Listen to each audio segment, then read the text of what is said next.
한국인들에겐 집값은 단순한 숫자가 아닙니다. 집이 곧 신분이고 계급이죠. 그렇다면 이런 집값이 정말 떨어질 수 있을까요? 오래전부터 고질적으로 자리 잡은 한국 부동산의 기형적 구조. 오늘 영상에서 그 구조가 무엇이고 왜 위험한지 함께 알아보겠습니다.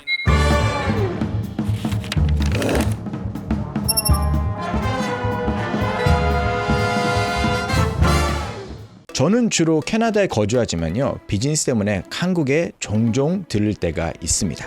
그럴 때마다 한국에서 제가 항상 느끼는 것 하나가요, 한국인들에게는 내가 어디 사는 것, 이 집이 곧 신분이고 계급이 되었다는 것입니다. 강남, 서초, 송파, 이태원, 성수, 청담 이런 지역들은요, 단순히 비싼 동네가 아니라 부의 상징처럼 여겨져 왔습니다. 그러면서요, 요즘은요, 강남의 어느 동네에 어떤 아파트까지도 부각이 되고 있습니다. 그럴만도 한 게 어디에 사느냐에 따라서요, 자녀의 학군이 달라지고 만나는 친구들이 달라지는 거예요. 그러면서 직업 기회나 하물며 결혼 시장에서도 달리 평가를 받고요. 제가 최근에 들었던 일 중에 너무 재밌었던 거는 아파트 단지 안에서 이제는 맞선을 주선을 한답니다. 그 단지 안에서만. 우리는 이런 클래스 안에서만 같은 사람들끼리 만나겠다는 거죠. 그래서 어느 동네에 어느 아파트에 사는 게요, 체면, 자존심, 미래, 심지어 자녀의 기회까지 걸려있는 그 집에 사는 사람의 사회적 위치를 결정하는 큰 지표로 작동하게 된 겁니다. 자, 그러면은요, 캐나다에서나 미국에서는 부동산이 안 중요하냐 물어보실 수 있어요. 자, 물론 북미에서도 집은 중요한 자산 중에 하나입니다. 캐나다 같은 경우는 토론토나 밴쿠버 같은 대도시에서 집값이 소득 대비 너무 올라서 집을 가졌느냐, 이게 뭐 집이 큰 집이냐, 가라지가 하나냐, 가라지라고 하면 이제 자동차를 주차하는 주차 공간이 하나냐 두 개냐에 따라서 자산 계급이 좀 갈라지기도 하고요, 어느 동네에 사는지도 따지기도 합니다. 그런데 캐나다에서는 집이 전부는 아니에요. 집뿐만 아니라 직업, 교육, 라이프스타일, 가치관 같은 요소도 계층을 나누는 기준이 되기도 하거든요. 예전에 제가 만들었던 비디오 중에 중산층을 결정하는 요소 중에 한국은 어느 정도의 집, 몇 평, 어느 정도의 자동차, 몇 cc 이상 이런 것들이 중산층의 기준이었다면, 북미나 유럽에서는 중산층의 기준이 그런 것들뿐만 아니라 자기 취미가 있느냐, 외국말 할 수 있느냐, 이런 것들도 좀 포함이 되는 거거든요. 그래서 북미에서는요, 예를 들어 집이 없어도 안정적인 직업과 은퇴할 자금이 있으면 또 중산층으로도 평가받을 수 있고요.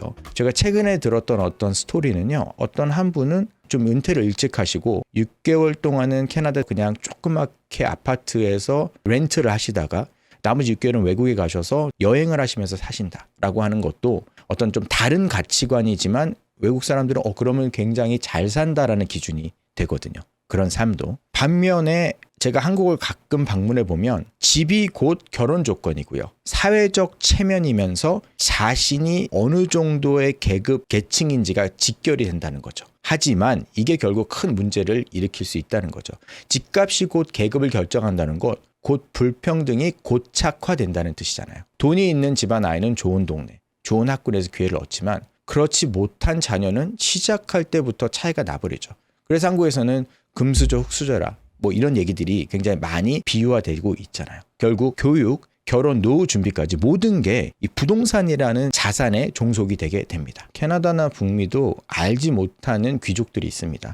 캐나다를 예를 들면 영국엔 이튼 스쿨이 있지만 캐나다도 그 어퍼 캐나다라고 하는 학교에 굉장히 많은 캐나다 총리를 배출한 학교가 있고, 대대손손 부자들이 있는 집들이 있어서 그 사람들이 사는 동네가 또 있어요. 근데 캐나다는 약간 하향 평준화 되었다고 보시면 될 것 같아요. 북미도 마찬가지고요. 그냥 자기가 어느 정도의 인컴을 가지고 다른 계층과 그렇게 크게 느낌을 느끼지 않을 정도로 살 수가 있습니다. 예를 들어 돈이 많다 그래서 더 빨리 의사를 보거나 돈이 많다고 해서 조금 더 편리하게 할 수 있는 것들이 캐나다는 많이 적습니다. 집도 그 중에 하나입니다. 어느 주소를 준다 그래서 그 주소를 보고 나서 조금 더 우대를 받거나 이 사람이 조금 더 어깨를 의세하지, 그런 거는 없다는 거죠. 바로 이 점이 한국 부동산을요, 다른 나라 부동산들과 좀 구별짓는 특징이라고 저는 개인적으로 좀 생각을 하거든요. 경제적으로 봐도 한국에서 집은 굉장히 특별합니다. 한국 가계 자산의 60에서 70%가 부동산에 묶여 있다는 통계가 있어요. 저는 개인적으로 더 크다고 보거든요. 여전히 주식이 불안정하다는 시선이 보편적이고요. 한국에서는 집은 오래 들고 있으면 결국 오른다고 믿기 때문에 장기 보유를 선호합니다. 그도 그럴 것이요. 한국의 부동산이요, 줄곧 꾸준히 상승을 해왔고요. 또 전세라는 제도 덕분에 자기 돈이 많지 않아도 갭 투자라는 방식으로요, 여러 채를 가질 수 있었습니다. 이러다 보니까 한국인에게 집은 단순한 거주지뿐만이 아니라 가장 확실한 투자 수단이 됐습니다. 그런데 여기엔 또 어두운 단면이 있습니다. 사실 이 구조는요, 막대한 빚 위에 세워져 있다는 겁니다. 한국의 가계부채는요, GDP 대비 약 92%에 달해요. 세계 주요국 중에서 최상위권입니다. 자, IMF와 한국은행 통계에 따르면요, 이미 2021년에는 107%를 돌파하기도 했습니다. 가계부채가요. 전세 제도 또한 세입자가 집주인에게 수억 원을 빌려주는 무이자 대출 구조잖아요. 자, 예를 들어 10억짜리 아파트를 샀다고 했을 때 세입자가 5억 전세금을 넣고 은행에서 3억 대출을 받으면 집주인은 자기 돈 2억만으로 10억짜리 집을 소유할 수가 있는 거잖아요. 북미에서는요, 자기가 한 2억을 대고요, 나머지 80%를 은행에서 이자를 내고 받아서 월세를 받는 세입자를 얻거든요. 그래서 8억을 대출금해서 월세 상환이 안 되면 이렇게 갭 투자를 할 수가 없는 구조인데, 한국은 특이하게 세입자에게 무이자로 5억 전세금을 받기 때문에 적은 대출만으로도 받을 수가 있고 나머지 5억을 돌려서 이렇게 많은 다주택을 가질 수 있는 이런 제도가 한국에만 있는 거잖아요. 문제는 집값이 오를 때는 괜찮아요. 근데 하락할 경우에는요, 집주인은 세입자 전세금을 돌려줘야 되죠. 동시에 은행 대출까지 갚아야 하기 때문에 한국 부동산이 빚더미 구조라고 불리는 이유가 바로 여기에 있습니다. 자, 좀 전에 경제적인 관점에서 한국의 부동산이 어떤지를 좀 봤거든요. 지금은 좀 정치적인 관점도 한번 얘기를 해볼게요. 정치적으로 집값은 민심을 좌우하는 핵심 변수입니다. 집값이 오르면 정부는 공격받고 떨어져도 국민은 불안해합니다. 그래서 정부는요, 집값이 폭등하는 것은 막아야 하지만 급락은 더디려 합니다. 그래서 집값 하락은요, 곧 정권 위기와 연결되기 때문에 이런 맥락을 고려하면 정부가 집값을 확실히 떨어뜨리는 본격적인 정책을 추진하기에는 어렵다는 게 현실입니다. 정치 논리가 경제 논리보다 우선되는 이유입니다. 그래서 최근 움직임을 저희가 살펴보면요, 집값을 막 상승을 시킬 거냐라고 하는데 경제적인 요건과 정치적인 요건이 맞물려 있기 때문에 굉장히 밸런스를 잘 맞춰야 되는 거죠. 그래서 한국은행이요, 지난 4월부터 기준금리를 4차례 인하를 했거든요. 근데 인하 속에서도 금융 불안 감시를 유지를 했어요. 그러니까 막 갑자기 폭발적으로 급등하는 걸 좀 막아야 되니까. 그러면서 7월에는 일시적으로 금리 인하를 좀 중단을 했습니다. 이 조치는요, 기준금리를 막 인하를 하다가 너무 갑자기 급상승할 것 같으니까 또 인하를 또 잠깐 멈춘 거죠.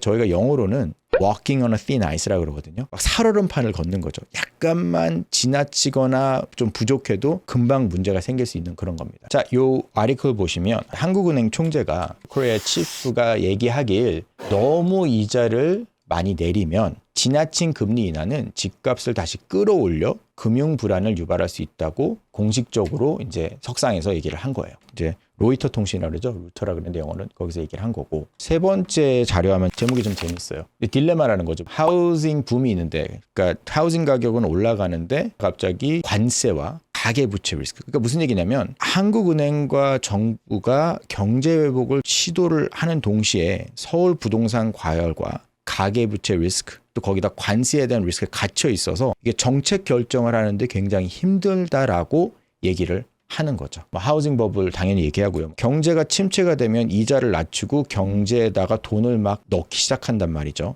거기다 지금 관세에 대한 리스크가 있기 때문에 경제가 안 좋아질 수 있는 국면에 접어드는데, 그렇다면 이자를 낮춰야 되는 게 맞잖아요. 근데 문제는 이자를 낮추게 되면 한국의 어떤 특성상 부동산이 과열이 된다는 거죠. 그러면 이 부동산이 과열되는 걸 막아야 되는데 경제는 살려야 되니 정책을 결정하기 굉장히 힘들다라고 지금 전문가들이 얘기를 하는 거예요. 그게 한국은행과 한국 정부가 당면한 되게 큰 딜레마라는 거죠. 또 이번에 심리적인 관점에서 한번 얘기를 해볼게요. 왜냐하면 투자는 심리라는 거 여러분들 많이 동의하실 거예요. 땅값은 줄어들지 않는다는 말을 굉장히 신뢰합니다. 그래서 부동산은 노후 준비, 자녀 교육, 상속 등 인생 계획의 중심에 이 부동산이라는 자산이 자리하고 있습니다. 근데 이 부동산은요, 자산들 중에 가장 움직이기가 힘든 부동산이에요. 보통 저희가 얘기할 때 부동산 부자는 되게 가난하다고 하거든요. 돈이 필요할 때 바로 돈을 만들 수가 없는 거예요. 한국 분들은 부동산을 자산의 거의 70에서 80%라고 말씀을 드리잖아요. 북미에서는요 반대예요. 주식이라든지 다른 자산의 70에서 80이고 부동산이 차지하는 자산 비율이 한 30-40%밖에는 안 됩니다. 그래서 어떤 경제적인 논리와 어떤 이런 것보다는요 심리적인 확신이 집값을 지탱하는 가장 큰 힘이라고 볼 수 있어요. 여전히요 내 집 한 채만 있으면 안전하다는 그런 생각들이요 일본에서도 똑같이 있었습니다. 일본에서도 90년대 버블이 있을 당시까지만 해도 이런 믿음이 너무 강력했어요. 안전자산, 부동산 불패신화. 근데 결국은 장기 집체 앞에 부동산이라는 자산이 완벽하게 무너졌습니다. 한국의 심리적 이런 기반이 언제까지 지속될 수 있을지도 아무도 장담하기는 어려워요.